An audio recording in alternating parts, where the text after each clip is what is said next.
Good morning students, class 9। आज हम आपकी ग्रामर का टॉपिक करने जा रहे हैं अलंकार। अलंकार जैसे कि शब्द को सुन के ही पता चल रहा है, जहाँ से हमें क्या पता चल रहा है, आभूषण या गहने के बारे में। तो जिस प्रकार स्त्रियां अपने सौंदर्य को बढ़ाने के लिए विभिन्न प्रकार के आभूषण पहनती हैं, उसी प्रकार कवि भी अपनी भाषा की सुंदरता को बढ़ाने के लिए अलंकारों का प्रयोग करते हैं। तो आप देखते होंगे जिस तरह काव्य वगैरह जिसमें अलंकारों का प्रयोग किया जाता है, तो ये काव्य की जो हमारी श्रेणी कह सकते हो, उसमें अलंकारों का प्रयोग किया जा रहा है। तो काव्य की शोभा बढ़ाने वाले गुण धर्मों को अलंकार कहा जाता है। तो ये अलंकार के भी दो रूप हैं, शब्द अलंकार और अर्थ अलंकार।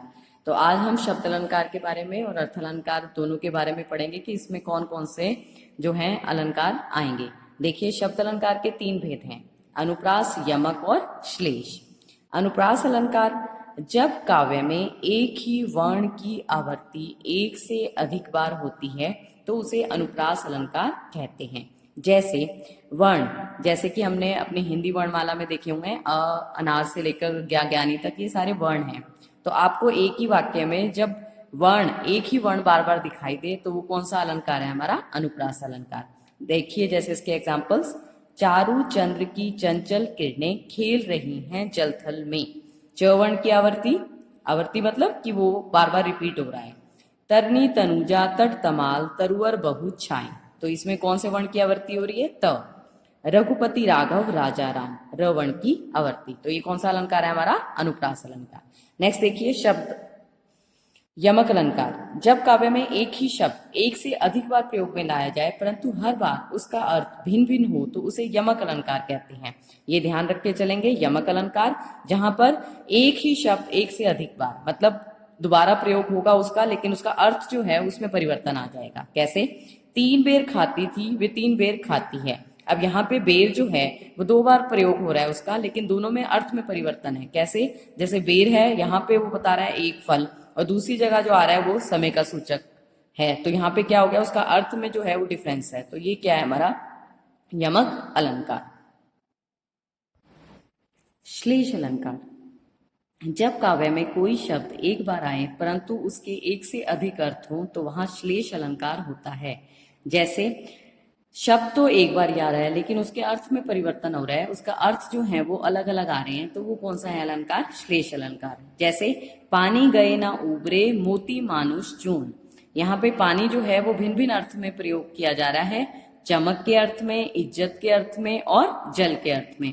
तो यानी कि तीन अलग अलग जो अर्थ प्रकट कर रहा है, तो इस वजह से ये कौन सा अलंकार हो गया? श्लेष अलंकार। मधुबन की छाती को देखो सूखी इसकी कितनी कलियां।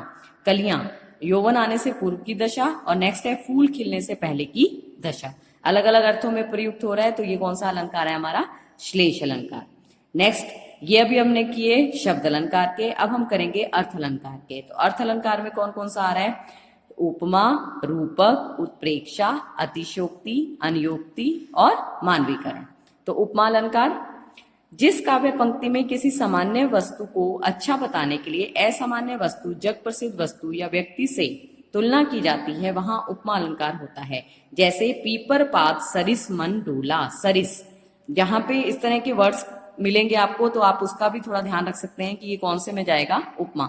सरिस, समान, सम, तुल्य, तो ये सारे आपके क्या हैं? उपमा अलंकार के हैं। निर्मल तेरा नीर अमृत सा उत्तम है, तो यहाँ पे क्या हो गया आपका? निर्मल तेरा नीर अमृत से उत्तम है, तो ये कौन सा है आपका? उपमा अलंकार। नेक्स्ट देखिए रूपक अलंकार। जग प्रसिद्ध वस्तु से गुणों की समानता को दर्शाने के लिए किसी सामान्य वस्तु पर उसकी समानता दर्शाने की बजाय सीधा आरोपण कर दिया जाता है, तो वहां रूपक अलंकार होता है। जब आरोप कर दिया गया है किसी पे, तो क्या है? चरण कमल बंदो हरि राही, चरण रूपी कमल। रूपी, यहाँ पे ऐसा योजक चिन्ह भी मिलेगा आपको रूपक में, अगर नहीं है तो आपको संकेत मिलेगा कि चरण रूपी कमल, यानी कि जो कमल है, जो चरण है वो किसके समान है? चरण कमल के समान बताया गया है। चरण, मैया मैं तो चंद्र खिलौना लेहूं, चंद्र रूपी खिलौना, यानी कि जो चंद्र के रूप में खिलौना जो है उसको जो है बच्चा मांग रहा है, तो इसलिए कहा गया है मैया मैं तो चंद्र रूपी खिलौना लूंगा।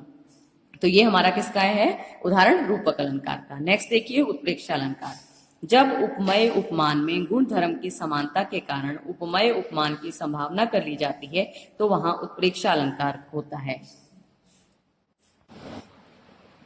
देखन नगर भूप सूत आए, समाचार पूर्ववासी ने पाए। धाये धाम काम सब त्यागी, मनहु रंग निधि लूटन लागी। अब यहाँ पर आप ध्यान रखेंगे कि जो उत्प्रेक्षा अलंकार है उसमें कुछ वर्ड्स रहेंगे, जैसे मानो, मनु, जनु, जानो, इस तरह के वर्ड्स भी आपको मिलेंगे, तो भी ये संकेत देगा कि ये उत्प्रेक्षा अलंकार है। यहाँ श्री राम और लक्ष्मण के सौंदर्य में निधियों की संभावना व्यक्त की है। निधि मतलब खजाना, तो यहाँ पे कौन सा अलंकार है? उत्प्रेक्षा अलंकार, जहाँ पे संभावना की जा रही है, मतलब सपोज कल्पना करी जा रही है, उसको समझा जा रहा है उस चीज के अकॉर्डिंग, तो वो आपका क्या कहलाएगा? मानो, मनु वाला उत्प्रेक्षा अलंकार। नेक्स्ट देखिए अतिशोक्ति अलंकार। अतिशोक्ति, जैसे कि नाम को सुनकर ही पता चल रहा है, शोक्ति, यहाँ बढ़ चढ़ के प्रशंसा मिलेगी आपको। जब किसी व्यक्ति वस्तु के रूप, गुण अथवा सौंदर्य का वर्णन बहुत अधिक बढ़ा चढ़ाकर किया जाता है तो उसे हम क्या बोलते हैं? अतिशोक्ति अलंकार। जैसे हनुमान की पूंछ में लगन न पाई आग, सगरी लंका जल गई, गए निशाचर भाग। यानी कि हनुमान जी की पूंछ में अभी आग लगी नहीं थी कि सारी की सारी लंका जो है जल गई है, और निशाचर भाग मतलब राक्षस जो है वो सारे के सारे भाग गए। तो अब ये क्या है? बहुत बड़ा चढ़ाकर प्रशंसा की गई है, तो इसे कौन सा अलंकार कहा गया है? अतिशयोक्ति। अनियोक्ति अलंकार, जब किसी को लक्ष्य में रखकर कोई बात कही जाए परंतु उसका प्रभाव किसी अन्य पर पड़े तो उसे अनियोक्ति अलंकार कहते हैं, मतलब प्रभाव किसी दूसरे पर दिखाई देगा। जिन दिन देखे वे कुसुम गई, सो बीती बहार, अब आली रही गुलाब की, अपत कंटीली डार। यहाँ वसंत और पतझड़ के मौसम से सुख और दुख का बोध कराया गया है, अतः यह कौन सा अलंकार हो गया? अनियोक्ति अलंकार। मानवीकरण अलंकार, जब जड़ पदार्थों को मानवीय क्रियाएं करते हुए दिखाया जाए तब वहां मानवीकरण अलंकार होता है। जड़ मतलब कि जो कि सजीव नहीं है, जिसमें जान नहीं है, ऐसी चीजों में जब हम मानवीय क्रियाएं करते हुए दिखाते हैं, मतलब उसमें हमने आरोप कर दिया। जड़ चीज मतलब निर्जीव चीज में अगर हमने ये सोच लिया सजीव की तरह कार्य कर रही है, तो उसमें कौन सा अलंकार है आपका? मानवीकरण। हर्ष आया ताल लाया, पानी परात भर के, यहाँ जो तालाब जो है उसके लिए उस पर आरोप कर दिया गया है किस चीज का?